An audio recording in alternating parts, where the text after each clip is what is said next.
दोस्तों नमस्कार, मैं हूं आर्किटेक्ट अशोक गोयल। दोस्तों, हम लोग किसी भी गंभीर मामले पर तभी चर्चा करते हैं जब या तो कोई हादसा हो जाए या फिर किसी प्रकार के कोई चुनाव होने वाले हों। अब गुजरात में एक पुल धराशायी हो गया तो जगह जगह देश भर में इस तरीके के पुलों की सेफ्टी ऑडिट की बात चलने लगी। मुझे याद है कुछ साल पहले दिल्ली हाई कोर्ट ने एक ऑर्डर पास किया था कि दिल्ली के सभी स्कूलों का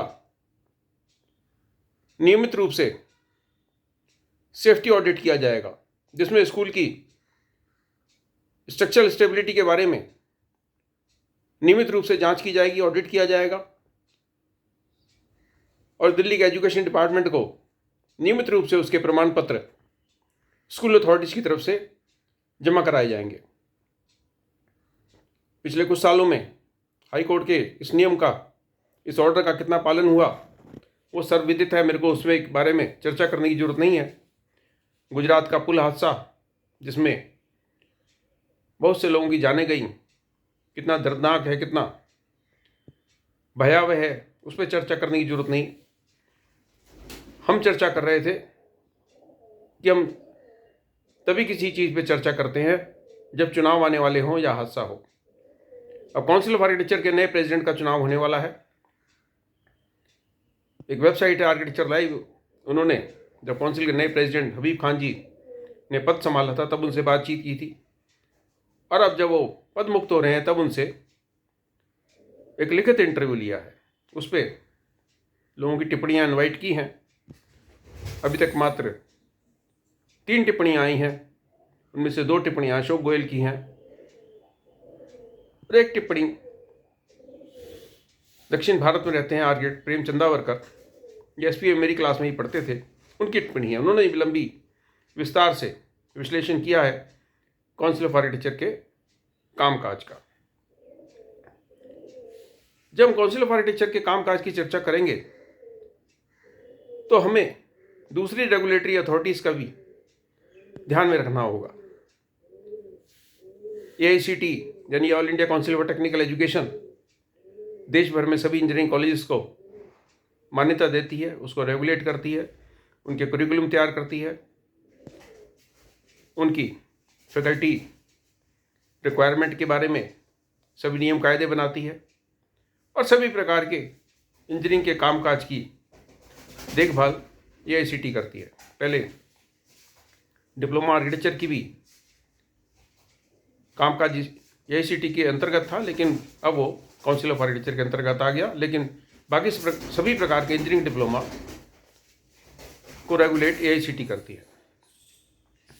AICT के पास इंजीनियरिंग की बहुत सारी ब्रांचेस हैं। काउंसिल ऑफ आर्किटेक्चर के पास सिर्फ एक ही सब्जेक्ट है, वो है आर्किटेक्चर।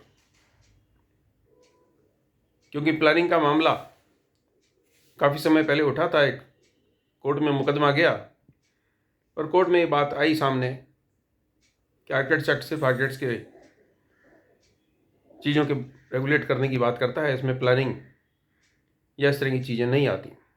बहरहाल मामला ये था कि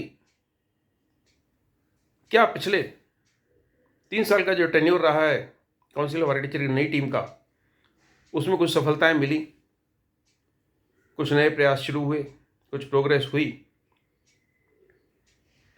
बार बार नेशनल एजुकेशन की पॉलिसी की दुहाई दी जाती है कि नेशनल एजुकेशन पॉलिसी जब पूर्णतया लागू हो जाएगी तो रेगुलेटरी बॉडी के पास, खासतौर पे काउंसिल ऑफ आर्किटेक्चर के पास से सिर्फ प्रोफेशन को रेगुलेट करने का काम रह जाएगा और आर्किटेक्चर एजुकेशन के हाथ से चली जाएगी। अभी भी आर्किटेक्चर एजुकेशन के हाथ में है, तो उन्होंने उसमें क्या काम किए उसमें मेरी टिप्पणी की जरूरत नहीं है। ये इतना सारा फर्क आता क्यों है AICT के कामकाज में और काउंसिल ऑफ आर्किटेक्चर में? फर्क क्यों है? देखिए, AICT के chairman, vice chairman, board of advisers और जितने भी लोग हैं AICT में, ये सारे के सारे पूर्णकालिक हैं। ये AICT के दफ्तर में बैठते हैं वसंत कुंज में। आप कभी भी AICT के दफ्तर जाए वसंत कुंज में, समय लेकर इन लोगों से आप मुलाकात कर सकते हैं। बहुत बड़ा विशाल AICTE का दफ्तर है। सभी प्रकार के नीति संबंधित मामले ये AICTE के board of advisers, directors, president यानी चेयरमैन और वाइस चेयरमैन मिलकर करते हैं। और ये सभी के सभी लोग इंजीनियर्स हैं। अधिकतर इसमें से PhD होल्डर है, अधिकतर शिक्षा से जुड़े रहे हैं और शिक्षा और प्रोफेशन को, शिक्षा और तकनीक को भली भांति समझते हैं। अब इसके विपरीत में आप काउंसिल ऑफ आर्किटेक्चर के दफ्तर में जाइए, इंडिया हैबिटेट सेंटर में इनका दफ्तर है। वहां पर सारा कामकाज बाबू लोग चला रहे हैं। काउंसिल के प्रेसिडेंट साहब वहां नहीं बैठते, काउंसिल की वाइस प्रेसिडेंट वहां नहीं बैठती, एग्जीक्यूटिव कमेटी के मेंबर वहां नहीं बैठते, काउंसिल के 50-55 मेंबर में से कोई भी सदस्य वहां पर उपलब्ध नहीं होता, क्योंकि अधिकतर मेंबर्स किसी न किसी स्टेट को रिप्रेजेंट करते हैं। तो अपनी स्टेट में कोई चीफ आर्किटेक्ट है या उस स्टेट में प्रैक्टिसिंग आर्किटेक्ट है तो अपनी स्टेट में रहता है। एजुकेशनल इंस्टीट्यूट के 5 हेड होते हैं, वो इसमें रिप्रेजेंटेटिव हैं। वो जिस एजुकेशनल इंस्टीट्यूट में काम काज करते हैं वो वहीं रहते हैं। इस तरीके से IIE के 5 प्रतिनिधि हैं, वो अपने अपने दफ्तरों में रहते हैं, जहाँ पर उनका अपना अपनी प्रैक्टिस है, अपना व्यवसाय है, अपना प्रोफेशन है। 2 AICTE के नुमाइंदे इसमें हैं। वो लाजमी बात है कि वो यहाँ इस दफ्तर में क्यों बैठेंगे। तो काउंसिल ऑफ आर्किटेक्चर का सारा काम काज कौन चला रहा है? आप कहें कि आज तो डिजिटल एज है, सब कुछ वीडियो कॉन्फ्रेंसिंग से, वेबिनार से, गूगल मीट से और टेलीफोन के जरिए, स्मार्टफोन के जरिए, कंप्यूटर के जरिए हो सकता है। क्या वास्तव में ऐसा हो सकता है? क्या फिजिकल प्रेजेंस की कहीं जरूरत नहीं है? काउंसिल ऑफ आर्किटेक्चर के दफ्तर में फिजिकली कोई प्रेजेंट नहीं है, सिर्फ बाबू लोगों की। अभी जो बाबू लोग हैं इनमें से कोई भी आर्किटेक्ट नहीं है। आर्किटेक्चर प्रोफेशन की कठिनाइयां, आर्किटेक्चर प्रोफेशन की आकांक्षाएं, अपेक्षाएं, इनसे ये लोग परिचित ही नहीं है। बाबू लोगों का अपना एक काम करने का तरीका होता है, अपनी एक सोच होती है। प्रोफेशनल लोगों का काम करने का अलग तरीका है, उनकी अपनी एक अलग सोच है। शिक्षाविदों का काम करने का तरीका अलग है, उनकी अपनी अलग सोच है। अब शिक्षा का काम, प्रोफेशन के काम और इनके नीति निर्धारण के अगर सारे काम आप बाबू लोगों के हाथ में छोड़ोगे तो आप क्या उनसे अपेक्षा कर सकते हो? ऐसा नहीं है कि काउंसिल के रजिस्ट्रार साहब या एडमिनिस्ट्रेटिव ऑफिसर इनकम्पिटेंट है, ऐसा नहीं है। लेकिन उनकी एक्सपर्टाइज और विजडम की सीमाएं हैं। आप उन सीमाओं से परे जाकर उनसे एक्सपेक्ट नहीं कर सकते कि वो उस प्रोफेशन का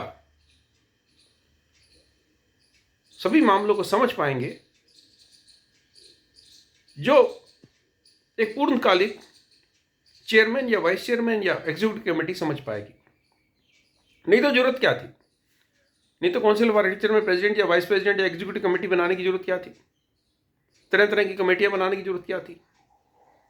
आर्किटेक्ट्स एक्ट में ये सारी व्यवस्था क्यों की गई थी? इसलिए की गई थी ताकि आर्किटेक्चर प्रोफेशन का सभी प्रकार का कामकाज क्वालिफाइड और एक्सपीरियंस्ड आर्किटेक्ट्स के हाथों में हो। जल्द ही काउंसिल ऑफ आर्किटेक्चर के प्रेसिडेंट के नए चुनाव हो जाएंगे। नए प्रेसिडेंट के हाथ में नए सिरे से सभी प्रकार की जिम्मेदारियां आएंगी। काउंसिल के वर्तमान प्रेसिडेंट मृदुभाषी हैं,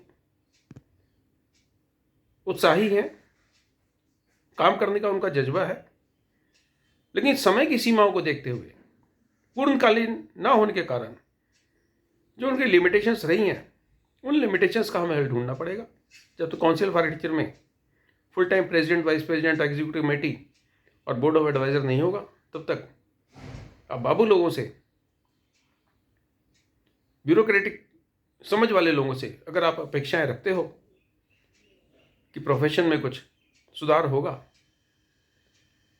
तो ये आपकी गलतफहमी कहिए या खुशफहमी कहिए, आप तय कर लीजिए। शुभकामनाएं, नमस्कार।